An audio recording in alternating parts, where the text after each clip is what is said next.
જય સોમનાથ, જય દ્વારકાધીશ. તો ભાઈ અમે રાજમુંદ્રીથી આવી ગયા હતા વિશાખાપટ્ટનમ, અને વિશાખાપટ્ટનમથી અમારે ભરવાનો હતો પાવડર કોડીનારનો. તો જ્યાં અમે કંપની ગોતતા હતા ને ભાઈ, બાજુમાં એક પહાડ હતું મસ્ત. અને પછી અમે પહોંચી ગયા હતા કંપની, અને ભાઈ કંપનીમાં બોરા હતા, વિદેશથી માલ આવતો હતો. તો અહીં વિશાખાપટ્ટનમમાં એક બહુ મોટું પોર્ટ છે, ને આ માલ આપણે ભરવાનો હતો અદાણીનો. ને ફાઇનલી ભાઈ અમારી ગાડી ભરાઈ ગઈ હતી, ને પછી અમે નાડા તાલપત્રી બાંધી દીધા હતા સુપર, ને પછી હાથ પગ ધોઈને અમે ત્યાંથી નીકળી ગયા પેટ્રોલ પંપે. તો પેટ્રોલ પંપે ડીઝલની ટાંકી ફૂલ કરીને પછી રિવર્સ ગાડી મારીને અમારા મિત્રને મળવા જવાનું હતું. તો એ મિત્ર આગળ આપણા વિડીયોમાં આવેલા છે, એને તમે ઓળખતા જઈશો. તો જો આ રીતના અહીં પેટ્રોલ પંપ બહુ મોટા પેટ્રોલ પંપ હોય. આપણે તો ત્યાં ગાડી પાર્ક કરવાની જગ્યા ન હોય, અહીં આમ પાર્કિંગ હોય. ડીઝલ નાખો એટલે ફ્રી પાર્કિંગ, હોવાનું પાણી ફ્રી. તો અહીંયા પેટ્રોલ પંપે બહુ આંધ્રામાં સુવિધા આપે. આપણે ડીઝલનો ભાવે ભાઈ અહીં નેક્સ્ટ લેવલનો હોય, 104 રૂપિયા ઉપર ભાવ છે.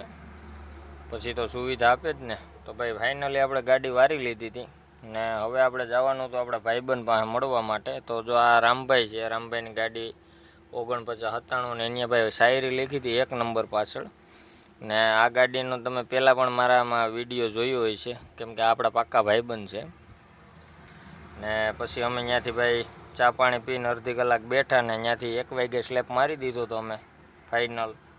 ને સવારે ઉઠ્યા ત્યાં તો હતા અમે નાંદેડ. તો અહીંથી અમારે રામભાઈની ગાડી ભેગી થવાની હતી. તો આવી રીતે મોજ કરતાં હાલ્યા જતા હતા અમે. ને ત્યાં તો ભાઈ અમારે પછી રામદેવભાઈ ભેગા થઈ ગયા રાતે. એ આવતા હતા ખમ્મામથી માર્બલ ભરીને, ને રામભાઈએ ભર્યા હતા લીમડા ગાંધીનગરના. આપણે જે પહેલાં માલ ભરીને ગયા હતા એ. ને હાઈવે પણ હતો મસ્ત. એટલે હું ને ગિરીશભાઈ મોજ કરતાં વાતું કરતાં હાલ્યા જતા હતા. એ વાતું તમને સંભળાશે નહીં, એ અમારી પ્રાઇવેટ વાતું હોય. ને પછી ભાઈ ફાઇનલી આપણે આવી ગયા હતા કરીમનગર. આપણે નિર્મલથી આપણે લઈ લીધા પોપિયાના હાબુ.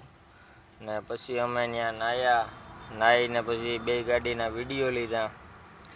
વિડીયો લઈને રામભાઈને અમે 2 વાતું કરતા હતા. આ વિડીયો તમે પહેલાં જોયેલ જ છે કે કેવો વિડીયો હતો એ. તો આપણે કરી સીધું મૂસેવાલાની સ્ટાઇલ, ને પછી મારી દીધો ત્યાંથી ખૂટો. ને પછી આપણે ક્યાંય રોકાવાનું હતું નહીં, નો સ્ટોપ ગાડી હાંકવાની હતી ચિરાગને. આપણે નહોતી હાંકવાની ભાઈ, આપણે સૂઈ જવાનું હતું. ને આવી ગયા હતા ભાઈ સાંજે જમવા માટે. તો આ હોટલ ક્યાં આવી તમે જરીક કહી દેજો. ને જો આપણી 2 ગાડી પડી હતી. ને વરસાદે ભાઈ એટલો પડ્યો અહીંયા કે એની વાત પૂછો માને ભાઈ. ફાઇનલી આપણે સવાર થયું એટલે રામદેવભાઈ મળી ગયા. તો વાહ આદેશ લખેલ છે, અને અહીં બાજુમાં જોયું હતા તો લીંબુડીનો બગીચો આવ્યો. ને ભાઈ વરસાદ પડ્યો અહીં જોરદાર. ને આવી રીતે બગડાટી બોલાવતા હાઈકે જતા હતા બાલાપુર રોડ ઉપર. ને ભાઈ વારો હતો ભાઈનો ગિરીશનો. તો ગિરીશ બગડાટી બોલાવતો હતો ભાઈ. ને પછી તો ભાઈ રામદેવભાઈ આપણી સાઈડ માર લીધી કે તમારી નવી ગાડી હોય તો અમારે શું હોય કે જો આમ જાય.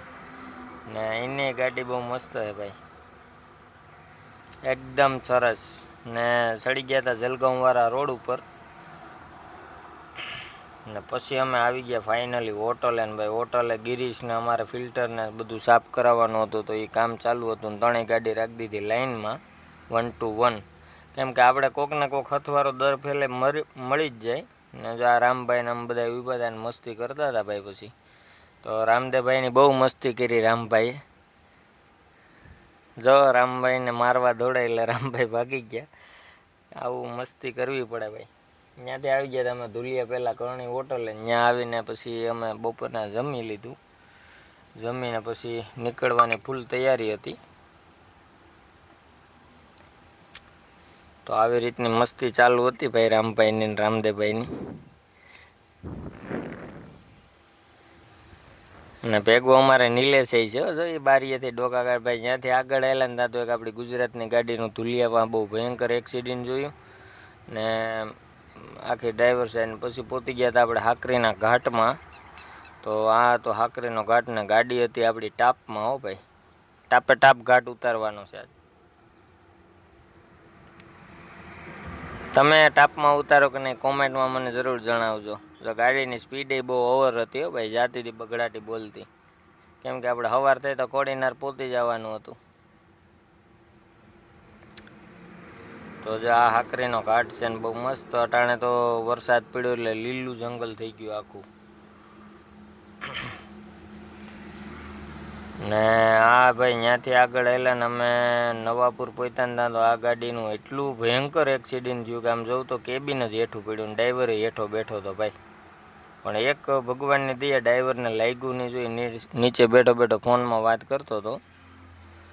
તો આવી રીતે બધું ટ્રકમાં બહુ ધ્યાન રાખવું પડે ભાઈ. અને પછી સોનગઢમાં ગુજરાતમાં જેવા ઘેરા એવા તો અમને લાલ કે આને શું કહેવાય એવું દેખાણું અમને વાદરમાં. આપણે એનું નામ તો નથી આવડતું. મસ્ત સીન બહુ મસ્ત